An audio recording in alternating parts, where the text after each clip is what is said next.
The views expressed in this interview are those of the individuals and do not reflect the official policy or position of the U.S. government, the Department of Defense, the U.S. Navy, or the Naval Postgraduate School. Welcome to the Trident Room, brewer of stout conversation, unfiltered and on tap. On today's episode, host Alanna Youngblood and senior producer Sarah Dixon highlight reports from guests at the Hotel Del Monte of various spiritual encounters and attempt to connect them to the hotel's exciting and dramatic past. Hello, friends, and welcome to another Trident Room podcast episode. I am a new host for you. I am Lieutenant Commander Alanna Youngblood, and I'm sitting here with Major Sarah Dixon, a veteran in the Trident Room podcast team. We are going to speak to you about the history and the hauntings of the Del Monte Hotel. Let's start with this. When you mentioned this idea to me at first, you were intrigued or inspired by some sort of murder mystery or just mystery theme, something, right? What was your inspiration to even start your research on this topic? Well, I personally love supernatural things. And so there's podcasts, there's the Supernatural or Supernatural with Ashley Flowers podcast. And I love ghosts and I love ghost stories and I love talking about them, relating my own to other people. And I think other people love hearing ghost stories or the shock factor of knowing that they stayed in a haunted place, but they didn't know. And I think if we were to talk about this and tell people that there is a place where that can be recorded, maybe more people that were like, nah, that didn't happen. Or they'll find similarities of like, oh no, that happened to me, but I thought I was the only one and I didn't say anything. And so they'll report more, and future ghost hunters or future investigators will be able to have more data points. I'll admit, I heard that the Hotel Del Monte here on campus was haunted, but I was okay, sure. I've lived in old buildings before, right? Everything's haunted. And then you came to one of our meetings and you were like, no, there's a logbook. And for any listener who doesn't know the military, a logbook is like a legal record. So when you say there's a logbook, for me, that's like, oh crap, this is real. Yeah. It's in a logbook. So yeah, there's a logbook that's kept at the hotel's front desk. Yes. Okay. So getting into it, the Hotel Del Monte, it is a hotel that is on the Naval Postgraduate School campus. And currently they have 217 rooms. So kind of a small hotel, but still large for a small campus. Their rates go from like 134 to 161, depending on the season. It's not bad. So yeah, at the front desk, when you check in, you go through the central doors. It's kind of a majestic campus kind of thing. You go past the flag. So you go to the front desk and you can actually ask to see, and they'll pull it out. They're very excited. It has like a blue cover, so it's a bit different than what we've got in our normal military daily lives of the green notebook, but it's the same shape, same size. It's at the front desk, and it's I think from 2010-ish. I've got the stats later, but about 2010-ish onward, it's got people that have stayed that have crazy stories all logged in handwriting in that book. So yeah, you can go through it. So I took pictures of all of that and then tried to find where they matched in history. Going through the logbook itself, I have the ghost stats for when we're done with the history and can kind of compare and see what's going on. There were 57 stories. So 2010, you say, was when the logbook was started? Yeah. How many pages? There's 57 entries from 2010 to now, but some of those stories had multiple different things that have happened. Oh. So when I go through this many of this incident happened, if you're checking my math, it won't add up because there are multiple incidents per story sometimes. Okay. The hotel is the Hotel Del Monte. It was actually created by a Charles Crocker. A little bit about him. So Charles Crocker, he was born in Troy, New York in 1822, and he was actually one of the founders of the Central Pacific Railroad. So the Central Pacific Railroad Company was chartered by Congress in 1862 to complete the western portion of the first transcontinental railroad, and that portion actually reached from Sacramento, California to Ogden, Utah. I think they started June 1861 and finished April 85. Obviously, railroads were super important to Mr. Crocker, and he had this dream of a fantasy resort, of a posh luxury resort. That's the word. So he had a dream of a luxury resort that was reachable by train. At this point in time in the United States, that wasn't a thing. There was none. This was actually the first of its kind. Oh. Had never been done before. In June of 1880, Crocker opened the Hotel Del Monte. It was deemed Crocker's folly. People knew that he was trying to do this, and everyone was like, this guy doesn't understand what's happening. No one is going to go. He's going to lose all of his money. Folly definitely has some foreshadowing if people of the time were calling it Crocker's Folly. So the original hotel was actually built in a Victorian era style. If you know anything, or if you're listening and you've seen the Del Monte or you've visited the Del Monte, you know it's clearly not Victorian. The original design was in fact Victorian era, which I think was all the rage back in this time. It included 7,000 acres. Whoa. So that's not 7,000 acres? 7,000 acres. That is not what we have currently.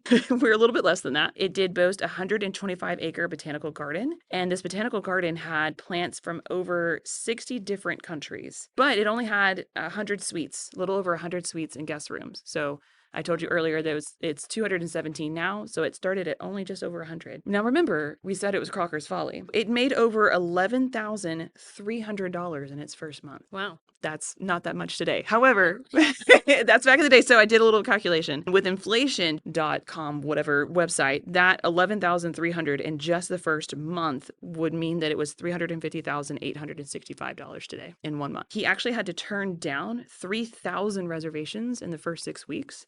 Didn't have enough rooms. What turned out to be Crocker's Folly, or was termed Crocker's Folly, was actually literally one of the best ideas he's ever had. He showed them, is all I'm saying. As I started researching the amount of things that were integral or part of the identity of Monterey, like how many of those things kind of owe their origins to this hotel being built, it just blew my mind. One of those things were excursions were available to the guests. They would be taken away to the scenic countryside in carriage, and it would take hours. This particular carriage excursion originally was over 18 miles, but they decided to later shorten it to 17. And we have 17-mile drive today. Oh, so I actually did a quick Google search. 1 square mile is 640 acres. So 17 miles would be over 10,800 acres. This says square miles, but so 17 miles probably took them down off the property. They would be picked up from the hotel, and then they'd be where we have 17-mile drive.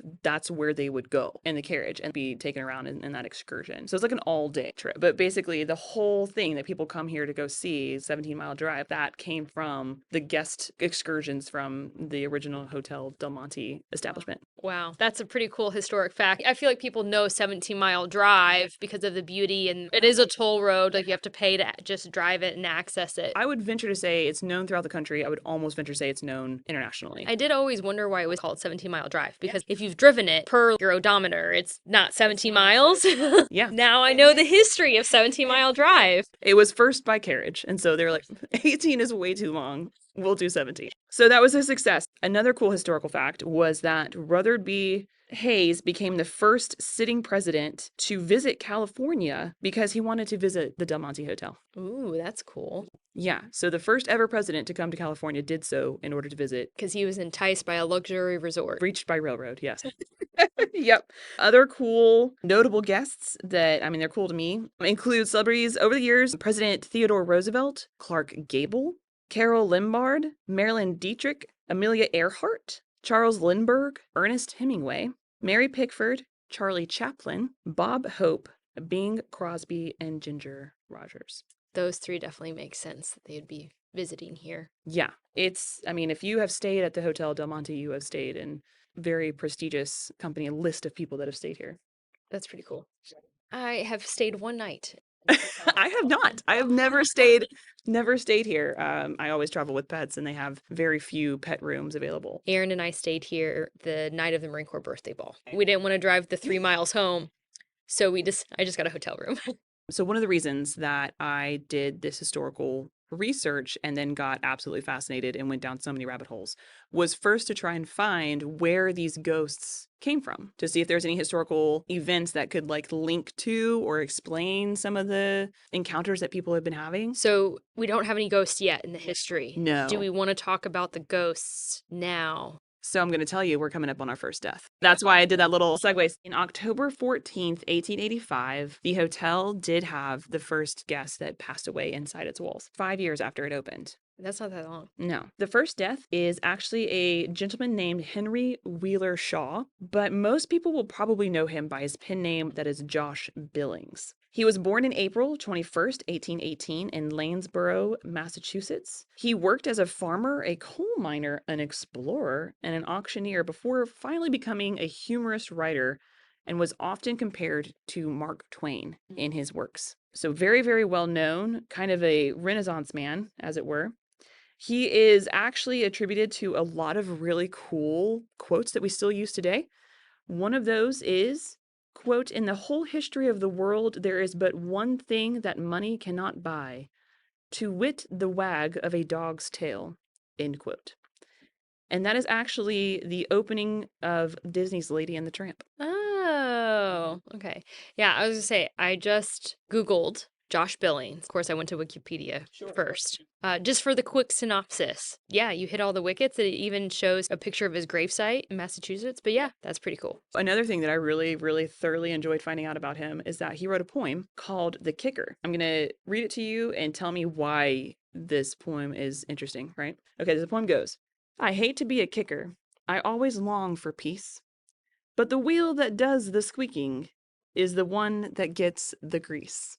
Oh my gosh, he wrote the poem about the squeaky wheel? Squeaky wheel gets the grease. Yep. Oh. Yep. How many times have you used that in your military career or any, just like life in general? All the time. Can I highlight something that I just read? So I was taking a look at the Wikipedia page, and being an English major, I'm a huge John Steinbeck fan. Yes. And something that has nothing to do with the history of the hotel, but we're right down the street, not just from 17 Mile, but from Cannery Row. Yeah. And Cannery Row is the title of one of John Steinbeck's books. It's actually been nominated for one of my book club books. Yes. Well, this is from Wikipedia, so I'm not going to cite the source, but it says Josh Billings' death, who died on Monterey, California on October 14th, like you said, 1885. His death is described in chapter 12 of John Steinbeck's fictional book Cannery Row. So that's pretty cool. It is. It's all connected. Yeah. And it's just crazy how connected and how deep it goes and how cool little nuggets you can find on this historical gem. His stuff also goes to King Kong movie Revenge, a Love Story. It ends with his quote of, "There is no revenge so complete as forgiveness." So he was also a prankster, and I'm going to highlight this because it's going to come back a little bit later in my own kind of suspicions of some stuff that have happened. So he was a prankster. He was expelled from Hamilton College during his second year for removing the clapper out of the campus bell.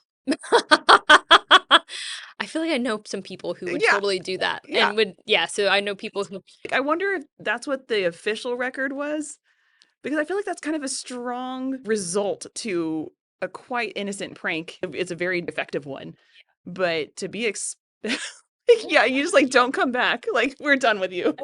you and I both went to the Naval Academy. I feel like it was the thing. That was like the love language of all the midshipmen. Yeah, yeah.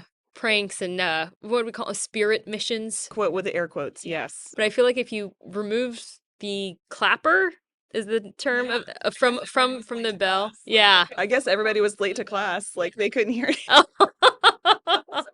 Oh, that's funny. Yeah. That's funny. To recap, we've got our first death, October 14th, 1885. Moving on, we have our first fire shortly after. It happened on April 1st April Fool's Day of 1887.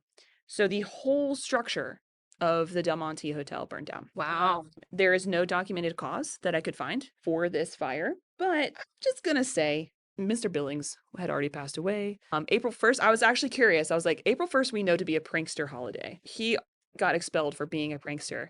So I was like, would April 1st as we know it have been around as a thing when he passed away? So I researched it. April Fools actually came into existence around, well, there's various histories, but the one that most people agree upon is that in 1582, in France, the government switched from the Julian calendar, which celebrated the new year on April 1st, to the Gregorian calendar that then celebrates as we have it January 1st. The year of 1582 is when that switch happened. So in 1582, they celebrated New Year's on January 1st. Those people that were slow on the uptake, that were slow to get the news or to get the understanding of the change, celebrated their New Year's Day on April 1st and were called April Fools. Whoa. So that is where April Fool's Day. That's an old school day. Yeah. So definitely would have been a thing. I'm not saying maybe it was his first one and it went a little awry. I don't know. but there's no documented cause. We had a prickster that had already passed in the hotel. I'm just saying. The fire did burn everything down, but Mr. Crocker was able to rebuild quickly. The renovations saw new east and west wings to support the customer demand. He actually had to, I think he had to get a grant, and there had to be like some sort of court meeting of the county for this. And the manager of the hotel had to go and swear under oath that they had 17,000 guests stay the year before just to be able to get permission to build these. Oh, they had to validate expanding the building. Yes. This was even before building codes, which is interesting. I know. So I guess I don't, a whole hotel, I guess twice over is a little bit much of an expense. Depending on the population of the town at the time. So that fire was in 1887. And then, so this is kind of quick succession. We have a death in 85, we have fire in 87, and then Mr. Crocker himself died in the hotel August 14th of 1888. No known record of anyone dying in the fire of 1887. No, there was absolutely no records. And in fact, almost kind of the opposite of everyone saying that there was kind of a thing of known, like nobody was hurt, or there might have been injuries, but there's no deaths during that fire. But then he died a year and 4 months after that fire, probably right when the new renovations were happening, or at least the new opening. Maybe he wanted to stay in the new opening. He wanted to stay in one of the rooms. And so that was 1888. We have kind of a jump from this death to the next event, I will say. And the next event happens in 1906. If you are kind of like me and you know environmental stuff, or you do environmental forecasting, you kind of will probably know 1906. You just got excited. What did you? I was nerding out with fault lines and volcanic activity. Yes. Literally right before we recorded this episode. So I know exactly what you're going to say. I'm Mount St. Helens, right? It was an earthquake. It was an earthquake. Yes, but tectonic plates, you're completely right. So the 1906, the Great Earthquake of San Francisco. It's called the Great Earthquake, or it's known as the Great Earthquake. Happened in 1906, and it hit San Francisco so much more than anybody else because of the foundations of which the buildings were built, and that foundation is actually a different foundation than here in Monterey. And when I say foundation, I mean like the actual earth foundation. The bedrock or the type of rock. It's different to where Monterey is a little bit more protected and San Francisco was not. If you are not familiar with the Great Earthquake of San Francisco, it happened on April 18th, again, April, at 0512 or 5:12 a.m. for non-military folks. That was when the city felt the foreshock. Foreshocks are a thing. They actually happen, or they precede a larger earthquake, but if you are in the moment, you will not know whether or not that is a foreshock or if that's actually the earthquake. You'll only know after kind of like a post-investigation type thing. But at 0512, there was a foreshock. Oh, and actually, to back up, you'll know a foreshock after an investigation, and there's actually statistics that say the probability that a quake is a foreshock in California specifically is 6%, and they are smaller in magnitude than the aftershock. Right, okay. So they're smaller than the earthquake itself, obviously, but they're even smaller than the aftershocks. There are differences between fore and aftershocks. The big quake, or the actual main earthquake, followed the foreshock by about 20 to 25 seconds. Whoa, that's really fast. Really fast. It was an estimated strength of 7.9 to 8.25, and it lasted up to 60 seconds, which is a really long time if you're like freaking shaking and everything's falling down around you. That is a really long time. At the time, the death records were quoted to be about 700, but it's generally believed that that was completely underestimated. Today's numbers, after investigating and kind of looking at historical records and kind of where people went, it's believed that the true death count was actually 21 to 28,000. In just San Francisco. Wow. Yep. It created a fire. There was looting. It was just a very, very bad time. Now, as I said, back in the Monterey area, there wasn't too much damage. I did find an accounting and the details of this particular earthquake in a letter from a Monterey resident, Silas N. Mack, to his mother, Clara W. Mack, who actually was living in Canada at the time, according to the postage. He stated that there was a terrible noise and the houses swayed for about 5 seconds, that there was about $1 million in damage back in the day, which is now $35,001,880,000, and that troops from Presidio of Monterey rode out to enforce martial law in San Francisco and to protect San Jose from looters. Wow. Yep. But this letter actually does say what happened at the Del Monte in detail. It goes through a whole paragraph of what happened specifically at the Del Monte, which is why I looked at it. Did he work at I don't know if he worked or if he knew and he was writing to his mother, like, I'm fine. Here's what actually happened. He wrote that at the time, the Del Monte Hotel had about 40 chimneys in use, and that's what they had been using to heat the rooms. At this moment, they had been rendered non-necessary because they had just started to use steam to heat the rooms, but they hadn't taken down the chimneys yet. So the earthquake kind of helped them, as I will say, because about 20 of them fell. So about half of the chimneys fell. All but one fell in a way that didn't hit anybody. One of them fell on the roof and actually fell through the roof onto a couple that were actually newlyweds, and they were honeymooning in their room at 5:15 in the morning. They were sleeping in their bed. It fell onto them and actually pushed them from their room through their floor into the room below. Wow. That was both the event and then also 2 following deaths for that event that had been recorded. The San Francisco 1906 earthquake caused enough shakes through Monterey that chimneys fell and crushed. One chimney fell and hit a newlywed couple. I actually didn't find any other death records for that particular event, just those 2 in all of Monterey. Oh, in all of Monterey. Yeah. Now, don't quote me on that. That's just what I could find. So now that's a total of 4 deaths inside the hotel. Yep. We have one more incident to go over in the history of the hotel. In 1924, oh wait, I do have to say one cool thing that I found out. We had the 1906, but then in 1919, we have a new owner. So I was actually wanted to ask that because since the original owner died in the hotel in 1888, who was the owner after he died? I don't have the records for that. I can only assume that it went to his family or that kind of thing. And then in between 1888 and 1919, that was kind of like some family owned or somebody from the will or executor took over during that time. But in 1919, a Samuel F.B. Morse bought the Del Monte and, of course, as you do, purchased an additional 18,000 acres that will then become known as Pebble Beach in Carmel The Valley. luxury resort that Hotel Del Monte has now expanded in 1919 to include what we know today as Pebble Beach and Carmel by the Sea. Yep. Wow. Some wealthy landowners there. This guy was born in April 27th of 1791 in Charleston, Massachusetts. Again, Massachusetts is really coming in strong for the Del Monte Hotel. He was an established portrait painter. He was best known for contributing to the invention of a single-wire telegraph and being a co-developer of the Morse code. Because his last name's Morse.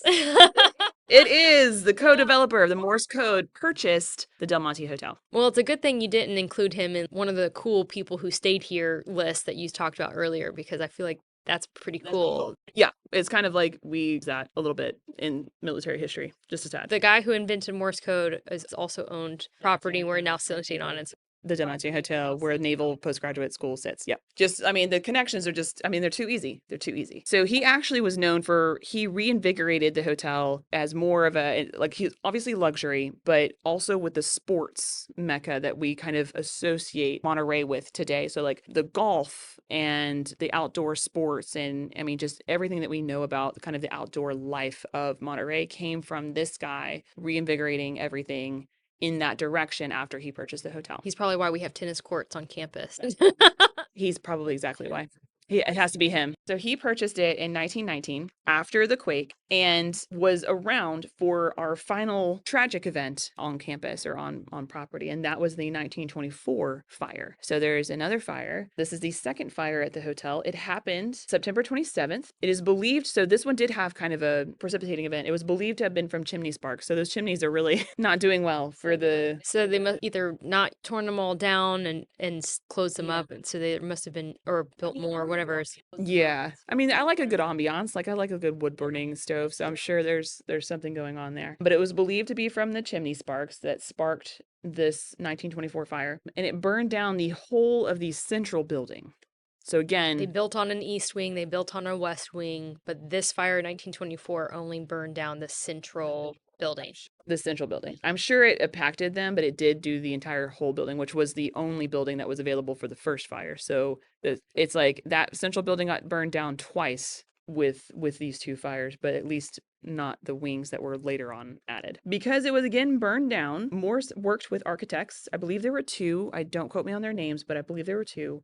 And he decided to change the Victorian style into the Spanish Revival Hotel Del Monte, which is what we see today. Oh. So he is in charge of that entire transition from the Victorian era style to the Spanish Revival style that we see now. Have you been down to the Hotel Del in San Diego? That's on Yes. Coronado. That's very Victorian. So that just makes me interested, having been down to the Hotel Del on Coronado in San Diego. I'm like, that's very Victorian. And then like, oh, the Hotel Del Monte here in Monterey, it's no longer Victorian. Nope. It is now in Spanish Revival. So this new hotel, the Spanish Revival look, opened in May of 1926. But I will tell you the other thing that I looked at whenever I was looking at this fire, going back into, back 2 years ago from the opening, was that was a hard time. That was a hard time for Monterey firefighters because the Del Monte Hotel was only the second fire that week that they had to go. Before that, on September 14th, lightning struck a 55,000-gallon oil tank located at the current day Coast Guard Pier. Whoa. It burned for 3 days and included 5 other tanks ultimately. So a huge, huge fire. Wow. That's a huge impact to the economy, too. Yes. According to records, 3 soldiers from Presidio in Monterey, again, just kind of highlighting the continual military presence and support to local populace. 3 soldiers from Presidio in Monterey, Sergeant Beans, Corporal Evans, and Private Bolio, lost their lives fighting the fire. That's why we have the Bolio Gate over at Presidio of Monterey Army Base. Yep. This particular fire cost $1.5 million in damage, or just shy of $53 million damage today. It has, as you said, an untold impact on the environment. That's what happened first. And then just a few days later, the fire in Hotel Del. Yeah, so the oil barrel fires, which they fought for 3 days. And then because of a chimney fire. A chimney fire. Yeah, chimney sparks. They had to fight a whole nother hotel fire. So they were very, very exhausted and spread thin, those firefighters. Wow. Did we lose anybody in the hotel in that fire? There has been no documents that we lost anybody, but there was a fire, there was trauma. I'll get into kind of local legends when we start talking about the ghosts. But according to the records, the official records that I looked at, there were no deaths recorded in the hotel fire. Just the 3 deaths.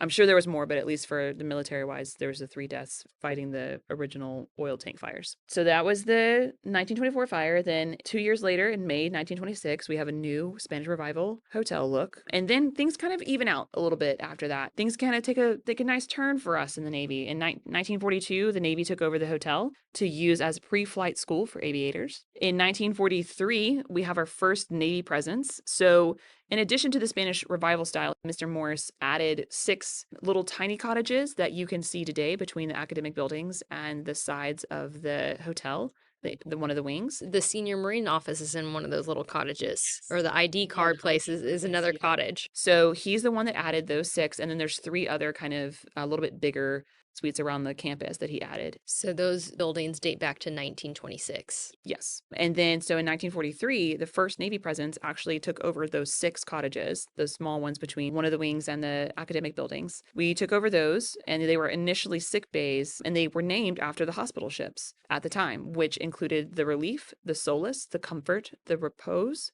Mercy, and the Henderson. That's kind of cool. The 6 cottages for our 6 hospital ships. Yeah, so those were sick bays. Those actually eventually become officer quarters. And then in 1951, the Navy did a completely unprecedented move and took the postgraduate school that was initially in Annapolis, Maryland. Because it was at the Naval Academy. Yep. And they shifted lock, stock, and barrel to here at Monterey. In 1951. That included 500 students, 100 faculty and staff, and thousands upon thousands of pounds of books and equipment. Just like up and moved. It was like, all right, get in the truck.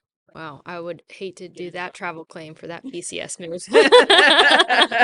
That would be so intense. I will say, like, at Naval Postgraduate School, they have the history of the school on the wall of Root Hall. There is the school history of all the programs and... Yeah, and having been at the Naval Academy, the yard is small, right? So the Naval Academy, we don't call it a base or a camp. We can call it a campus, but we call it the yard.